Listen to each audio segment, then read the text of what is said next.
ಸೇವಾನಿವೃತ್ತ ಶಿಕ್ಷಕರಿಗೆ ಅದ್ದೂರಿ ಬೀಳ್ಕೊಡುವ ಸಮಾರಂಭ. ರಾಯಬಾಗ ತಾಲೂಕಿನ ಪರಮಾನಂದವಾಡಿ ಗ್ರಾಮದಲ್ಲಿ ಸರ್ಕಾರಿ ಹಿರಿಯ ಪ್ರಾಥಮಿಕ ಶಾಲೆಯ ಪ್ರಧಾನ ಗುರುಗಳಾಗಿ ಸೇವೆ ಸಲ್ಲಿಸಿದ ರವೀಂದ್ರ ಕಾಂಬ್ಳೆ ಇವರ ನಿವೃತ್ತಿ ಸಮಾರಂಭ. 14 ವರ್ಷಗಳ ಕಾಲ ಪರಮಾನಂದವಾಡಿ ಗ್ರಾಮದ ಸರ್ಕಾರಿ ಹಿರಿಯ ಪ್ರಾಥಮಿಕ ಶಾಲೆಯಲ್ಲಿ ಸೇವೆ ಸಲ್ಲಿಸಿ ನಿವೃತ್ತಿಗೊಂಡ ಶಿಕ್ಷಕರಿಗೆ ಹಳೆಯ ವಿದ್ಯಾರ್ಥಿಗಳು ಹಾಗೂ ಪಾಲಕರು, ಅಡುಗೆ ಸಿಬ್ಬಂದಿ, ಆಪ್ತರು ಸೇರಿದಂತೆ ಗ್ರಾಮಸ್ಥರು ಶಿಕ್ಷಕರಿಗೆ ಹೂಮಳೆ ಸುರಿಸುವ ಮೂಲಕ ಶಿಕ್ಷಕರನ್ನು ವೇದಿಕೆ ಕಡೆಗೆ ಬರಮಾಡಿಕೊಂಡರು. ವಿದ್ಯಾರ್ಥಿಗಳು, ಮಕ್ಕಳು, ಶಾಲಾ ಸಹಪಾಠಿಗಳಿಂದ ಮಕ್ಕಳ ಪಾಲಕರು ಸೇರಿದಂತೆ ಗ್ರಾಮದ ಮುಖಂಡರಿಂದ ನಿವೃತ್ತ ಶಿಕ್ಷಕ ರವೀಂದ್ರ ಕಾಂಬ್ಳೆ ಅವರಿಗೆ ಅದ್ದೂರಿಯಾಗಿ ಸನ್ಮಾನಿಸಿ ಗೌರವಿಸಲಾಯಿತು. 7ನೇ ತರಗತಿಯ ವಿದ್ಯಾರ್ಥಿನಿಯರಿಂದ ಶಿಕ್ಷಕ ರವೀಂದ್ರ ಕಾಂಬ್ಳೆ ಇವರ ವಿಷಯ ಬೋಧಿಸಿದ ಕುರಿತು ಹಾಡಿನ ಮೂಲಕ ಜನರಿಗೆ ತಿಳಿಸಿದರು.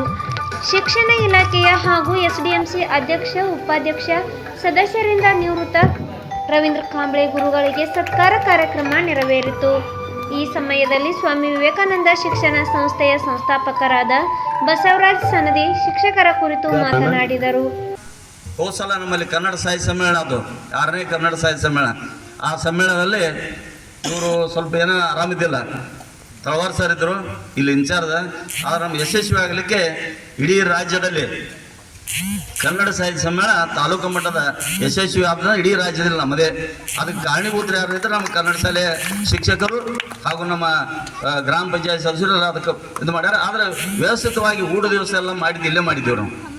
ಅಂತವನ್ನು ನಾವು ಈಗ ನೆನೆಸಬೇಕಾದ. ಈ ಸಂದರ್ಭದಲ್ಲಿ ಗ್ರಾಮದ ಹಿರಿಯರು Asaf Ali Mulla, Rao Sab Gandosi, LC CRP, S Kamble, Shivanand Koppad, ಪ್ರಾಥಮಿಕ ಶಿಕ್ಷಕರ ಸಂಘದ ಉಪಾಧ್ಯಕ್ಷ ಶ್ರೀಧರ್ ಚೌಗ್ಲಾ, ಜಯವೀರ್ ಕಾಂಬ್ಳೆ, ಶಿವಾನಂದ್ ಸಿಂಗೆ, ಕೆಮ್ಲಾಪುರ್ ಸಿಆರ್ಪಿ ಬಿಸ್ವಾಗರ್, ಹಿಡ್ಕಲ್ ಸಿಆರ್ಪಿ ತಿಮ್ಮಣ್ಣ ಕೋಳಿ, ವಿಠಲ್ ಅಸ್ಕಿ ಸೇರಿದಂತೆ ಎಸ್ಡಿಎಂಸಿ ಅಧ್ಯಕ್ಷರು, ಉಪಾಧ್ಯಕ್ಷರು, ಸದಸ್ಯರುಗಳು, ಶಾಲಾ ಶಿಕ್ಷಕರು, ಶಿಕ್ಷಕಿಯರು, ಮುದ್ದು ವಿದ್ಯಾರ್ಥಿಗಳು ಉಪಸ್ಥಿತರಿದ್ದರು.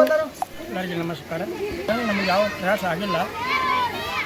ನಾನು ಈ ಸಲ ಇದು ಹೇಳ್ಬೋದು ಸರ್. ಈ ಶಾಲೆಗೆ ಬಂದು ನಿಮಗೆ ಅತಿ ದುಃಖದ ಸಂದರ್ಭ ಮತ್ತು ಸಂತೋಷ ಸಂದರ್ಭ ಯಾವುದು ಸರ್?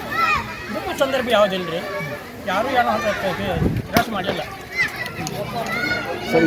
ಇಲ್ಲಿ ಸಿಬ್ಬಂದಿಗಳು ಮಕ್ಕಳ ಜೊತೆ ನಿಮ್ಮ ಒಡನಾಟ ಹೇಗಿತ್ತು ಸರ್? ಮಕ್ಕಳ ಜೊತೆ ಅತಿಶಯ ಒಡನಾಟ ಇತ್ತು. ಶಿಕ್ಷಕರು ನಮ್ಮ ಮಾತು ಕೇಳ್ತಿದ್ರು, ಎಲ್ಲ ಒಳ್ಳೆಯದು ಸರ್. ಇವತ್ತು ನಿವೃತ್ತಿಯನ್ನು ನೀವು ಹೊಂದಿದ್ದೀರಿ, ಅದ್ರ ಒಂದು ಸಮಾರಂಭನ ಆಚರಿಸಕತ್ತಾರೆ ಇಲ್ಲಿ. ಇದ್ರ ಬಗ್ಗೆ ಏನು ಹೇಳ್ತೀರಿ? ಹೆಂಗೆ ಅನಿಸುತ್ತೆ ನಿಮ್ಗೆ? ಅನಿಸುತ್ತೆ, ನನ್ನ ಮ್ಯಾಲೆ ಇಟ್ಕೊಂಡು ಅಪಾರವಾದ ಭಕ್ತಿ ಎಷ್ಟು ಮಂದಿ ಹೇಳ್ತು ಅನ್ನೋದು ನನಗೆ ಇವತ್ತು ಅರ್ಥ ಆಗ್ತದೆ ಸರ್. ಶಿಕ್ಷಕರಿಗೆ ಮತ್ತು ಮಕ್ಕಳಿಗೆ ಏನು ಹೇಳಕ್ಕೆ ಬಯಸ್ತೀರಿ? ಶಿಕ್ಷಕರಂತೂ ನಮ್ಮಲ್ಲಿ ಎಲ್ಲರೂ ಒಳ್ಳೆಯ ಶಿಕ್ಷಕರಾದರು. ಅದರೊಳಗೆ ಗೌರ್ಮೆಂಟ್ ಶಿಕ್ಷಕರಪ್ಪ ಅಂದ್ರೆ ಅತಿ ಹೆಚ್ಚಿನವರು. ಯಾಕಪ್ಪ ಅಂದರೆ ಅವರೆಲ್ಲ ಟಿ ಬರ್ಬ ಪಾಸಾಗಿ ಉನ್ನತ ಮಟ್ಟದಿಂದ ಅವ್ರು ಬಂದಾರೆ. ಸರ್, ಮಕ್ಕಳಿಗೆ ಏನು ಹೇಳಕ್ಕೆ ಬಯಸ್ತೀರಿ? ಯಾವ ಟೈಪ್ ಕಲಿಬೇಕು, ಹೆಂಗಿರ್ಬೇಕು ಮಕ್ಕಳು? ಮಕ್ಕಳು ಏನಂದರೆ ಅವ್ರು ದಿನಪಟ್ಟಿ ಕೆಲವು ಹೇಳ್ಕೊಟ್ಟಂಥ ಹೋಮ್ವರ್ಕನ್ನು ಒಳ್ಳೆಯ ಅಭ್ಯಾಸವನ್ನು ತಿಳ್ಕೊಂಡು ಸರಿಯಾಗಿ ನಮ್ಮ ಜೀವನ ಮುಂದೆ ಸಾಗಿದೆ ಅಂತ ಹೇಳ್ತಾರೆ. Okay sir. ಶಿಕ್ಷಣ ಅಧಿಕಾರಿಗಳ ಕಾರ್ಯಾಲಯ ರಾಯಬಾಗ್, ಕ್ಷೇತ್ರ ಸಮನ್ವಯ ಅಧಿಕಾರಿಗಳ ಕಾರ್ಯಾಲಯ ರಾಯಬಾಗ್ನಿಂದ ನಾವು ಇಲ್ಲಿ 2 ವರ್ಷಗಳಿಂದ CRP ಕೆಲಸ ಮಾಡ್ತಾಯಿದ್ದೀನಿ ಸರ್. ಅವ್ರ ಜೊತೆಗೆ ಅತ್ಯುತ್ತಮವಾಗಿರುವಂಥ ಒಡನಾಟ, ಒಳ್ಳೆಯ ಶಿಕ್ಷಕರು. ಅವರು ವಯೋ ನಿವೃತ್ತಿ ಹೊಂದಿದ್ದರಿಂದ ಇವತ್ತು ಊರಿನ ಪ್ರಮುಖ ಎಲ್ಲ ನಾಯಕರು ಹಾಗೂ ಅವರ ಶಿಷ್ಯಂದಿರು, ಎಲ್ಲ ವಿದ್ಯಾರ್ಥಿಗಳು, ಗುರುಗಳು ಎಲ್ಲರೂ ಸೇರಿ ಅತಿ ಪ್ರೀತಿಯಿಂದ ವಿಜೃಂಭಣೆಯಿಂದ ವಯೋ ನಿವೃತ್ತಿ ಒಂದು ಕಾರ್ಯಕ್ರಮವನ್ನು ಅದ್ದೂರಿಯಿಂದ ಮಾಡಿದ್ದೀವಿ ಸರ್. ಅವರಿಗೆ ಭಗವಂತ ಒಳ್ಳೆಯ ಆಯುಷ್ಯ ಆರೋಗ್ಯ ಕೊಟ್ಟು ಕಾಪಾಡಲಿ. ನಮಗೆ ಮಾಡ್ತೀವಿ ಸರ್. ಅವರು ಇಂಗ್ಲೀಷ್ ವಿಷಯವನ್ನು ಅಚ್ಚುಕಟ್ಟಾಗಿ, ಇಂಗ್ಲೀಷ್ ಅನ್ನೋದಕ್ಕಿಂತ ಎಲ್ಲ ವಿಷಯಗಳು ಬೋಧನೆ ಮಾಡ್ತಾಯಿದ್ದಾರೆ ಸರ್. ಅತ್ಯುತ್ತಮ ಶಿಕ್ಷಕರಾಗಿ ಕಾರ್ಯನಿರ್ವಹಣೆ ಮಾಡಿದ್ದಾರೆ. ಅವ್ರ ಜೊತೆ ಕಳೆದಂತಹ ಕ್ಷಣಗಳು ನಮಗೂ ಕೂಡ ಬಹಳಷ್ಟು ಸವಿನಯವಾಗಿದ್ದಾವೆ ಸರ್.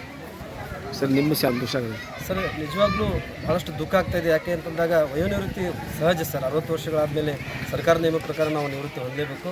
ಅದೇ ರೀತಿ ಅವರು ಕೂಡ ನಿವೃತ್ತಿ ಹೊಂದ್ತಾ ಇದ್ದಾರೆ. ಇದು ಸರ್ಕಾರದ ಒಂದು ಗಮನಕ್ಕೂ ಇದೆ. ಮುಂದಿನ ದಿನಮಾನಗಳಲ್ಲಿ ಈ ಶಾಲೆಯಲ್ಲಿ ಅತಿ ಶಿಕ್ಷಕರಾಗಿರ್ಬೋದು ಅಥವಾ ಕಾಯಂ ಶಿಕ್ಷಕರು ವರ್ಗಾವಣೆಯಲ್ಲಿ ಬರ್ಬೋದು. ಆ ನಿಟ್ಟಿನಲ್ಲಿ ಇಲಾಖೆಗೆ ನಾನು ಕೂಡ ಮನವಿ ಮಾಡ್ತೀನಿ ಸರ್. ಅವರು ಬಂದಾಗ ನಾವು ಪ್ರೀತಿಯಿಂದ ಸ್ವಾಗತ ಮಾಡ್ಕೊತೀವಿ ಸರ್. ಯಾವಾಗಲೂ ಕೂಡ ನಮಗೆ ಅವರು ಮಾರ್ಗದರ್ಶನ ಮಾಡಲಿ, ಅವರ ಸಲಹೆಯ ಸೂಕ್ತ ಸೂಚನೆಗಳು ನಮ್ಮ ಜೊತೆಗೆ ಇರ್ತವೆ ಸರ್. ತಮ್ಮ ಹೆಸರು ಸರ್? ಸರ್, ನನ್ನ ಹೆಸರು ಷಣ್ಮುಖ ನಾವಿ ಅಂತ ಸರ್, CRP ಪರಮಾನಂದ.